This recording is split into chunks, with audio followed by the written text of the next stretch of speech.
Сәлем достар, сіздермен бірге мен Нұрлыбек және келіншегім Диана.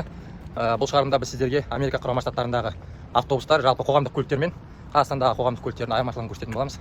Соңына дейін тамашалаңыздар, видеоға лайк басыңыздар, комментарий қалдырыңыздар, каналға тіркеліңіздер. Біз қазір Сан-Диего қаласында тұрамыз. Өмір сүруге ең ыңғайлы қалалардың бірі. Мұнда адамдардың жағдайы жақсы, көбінде жеке көлік бар. Автобустар тек негізгі көшелерде жүреді. Жеке үйлерден тұратын аудандарға кірмейді. Автобус бағасы бір жолға $2,5. Бір төлегеннен кейін 2 сағат тегін жүре бересіз. 2 сағатта бірнеше рет отырған болсаңыз, кейін $1 ғана төлейсіз. Төлеу жолдары қолма-қол, карточка, пронто қосымшасы арқылы. Автобустар көбіне жартылай бос болады. Кіргенде бәрі кезекпен ақша төлейді, ал төлемейінше жүргізуші жүрмейді. Жүріс аралығы бағытына қарай, кейбірі әр сағат сайын, кейбірі әр 20 минут сайын келеді. Тоқтау үшін аялдамаға жақындағанда сары сымды тарту керек.